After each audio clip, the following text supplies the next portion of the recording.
Bismillahirrahmanirrahim. Assalamualaikum warahmatullahi wabarakatuh. And also very good morning to all my students.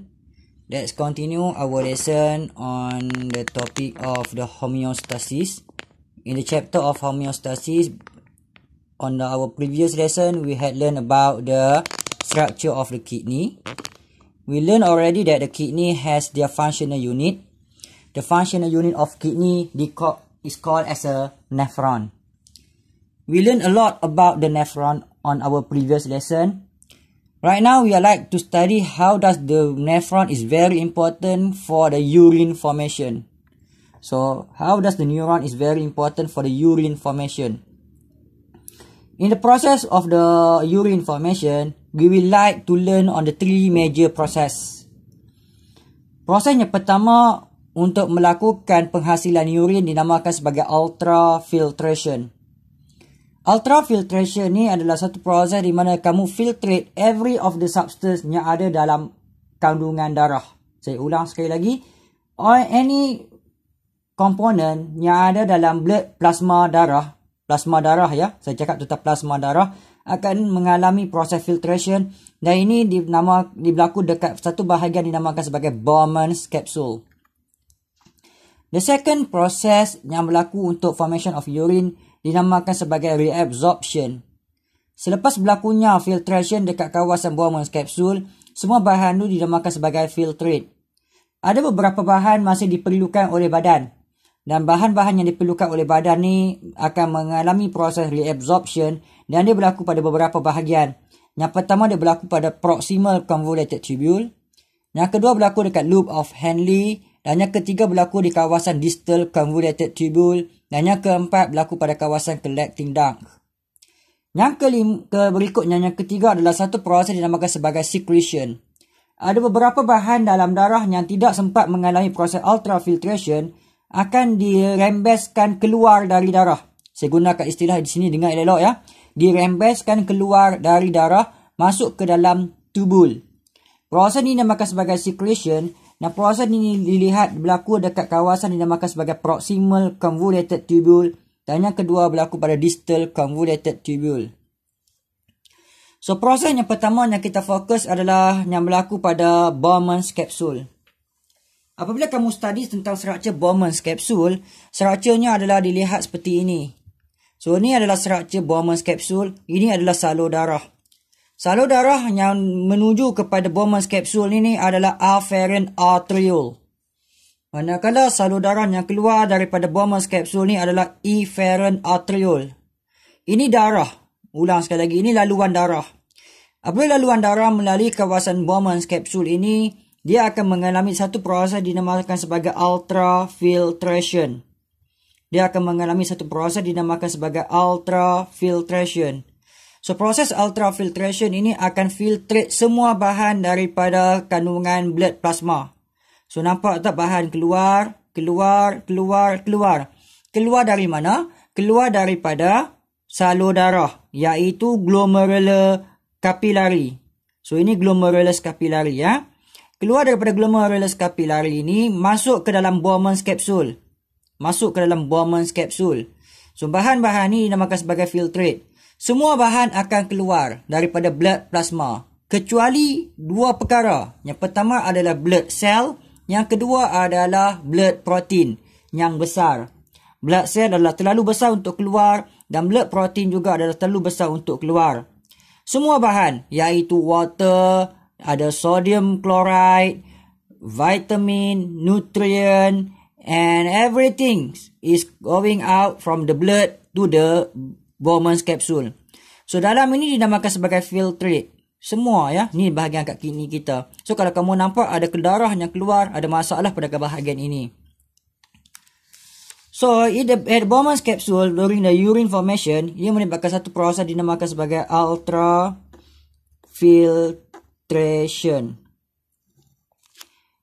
Ultrafiltration ini berlaku pada kawasan yang dinamakan sebagai porous glomerular capillaries, and specialized cell of the Bowman's capsule is permeable to the water and small solute. Highlight perkataan permeable to the water and small solute. So, semua kawasan glomerular capillary ni sangat berliang. The porous glomerulus capillary, dan ada sel yang ada pada Bowman's capsule ni permeable to the water and small solute. Highlight perkataan water, highlight perkataan small solute dan highlight perkataan permeable. So, semua dinding-dinding kapilari ini dan kawasan Bowman's capsule ni sangat telap kepada air dan juga solut-solut. Dan dia are not permeable to the blood cell and large plasma protein. Highlight perkataan not permeable, highlight perkataan blood cell dan large plasma protein. So, kamu akan lihat tidak ada sebarang blood cell, sel-sel darah yang keluar. Tidak ada sebarang blood protein yang besar akan keluar.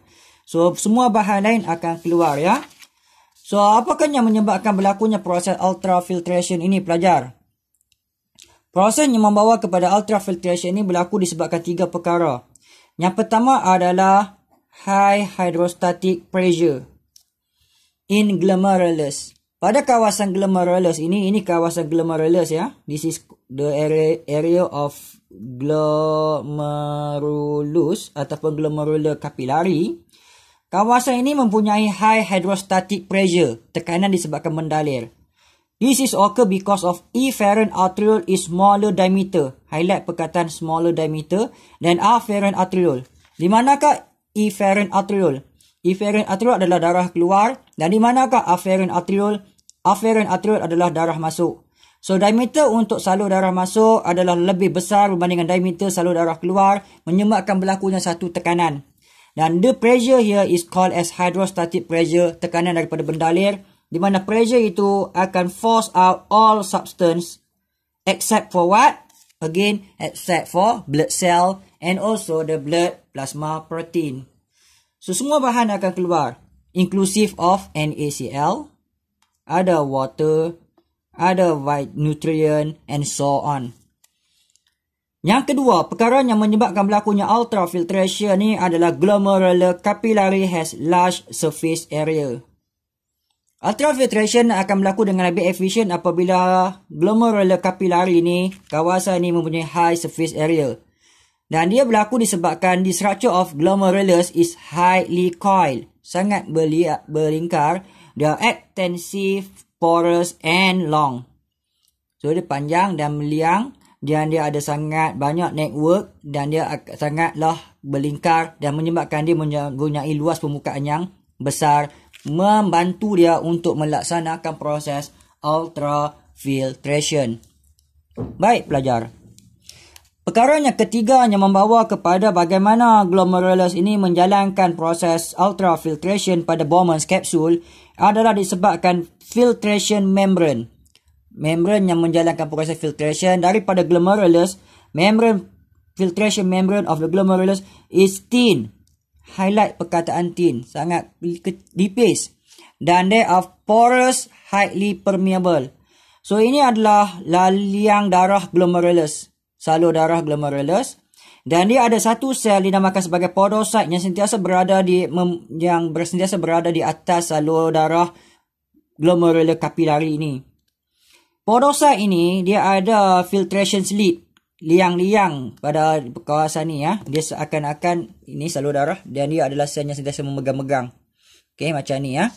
So, the podocyte is very important to allow all component of blood plasma to pass through. Dia sangat penting untuk membenarkan semua komponen blood plasma ni merentasinya. Dan dia prevent blood cell and blood protein filtrate out. So, blood protein dan juga blood cell ni dilarang untuk keluar, filtrate out daripada salur darah glomerulus. Jadi, bahan yang keluar ni ada semua substance kecuali daripada darah, sel darah dan juga plasma protein. So, saya ulang sekali lagi. Hari ini kita belajar tentang proses ultrafiltration. So, di manakah ultrafiltration ini berlaku? The ultrafiltration is happen at the Bowman's capsule. Ultrafiltration adalah perkara pertama yang akan berlaku sebelum air kencing dapat dihasilkan. Dalam proses ultrafiltration ni, semua bahan daripada darah akan filtrate out. So, semua bahan daripada darah ni akan filtrate out. Dan dia menghalang dua benda, iaitu adalah blood cell dan blood protein. So, bila semua ni keluar, dia akan menjadi filtrate. Dan filtrate ni akan melalui sepanjang nefron sebelum menghasilkan air kencing. Ada beberapa perkara yang penting untuk menjalankan proses ultrafiltration. Ultrafiltration ni berlaku disebabkan 3 perkara utama. Yang pertama adalah high hydrostatic pressure at the glomerulus. Yang kedua adalah glomerular capillary has high surface area due to their extensively coiled and long structure. Yang ketiga adalah the filtration membrane of the glomerulus is very thin and porous. They are highly permeable and they are aided dan dibantu by podocyte. So semua benda ni akan berlaku untuk menghasilkan filtrate. Saya ulang sekali lagi, menghasilkan apa? Menghasilkan filtrate. So kamu tak boleh panggil benda ni sebagai urine lagi. Panggil dia sebagai filtrate. Nanti filtrate ni macam mana dia menghasilkan urine, nanti kita akan tengok. That's all for today's lesson. See you on the next part. Bye.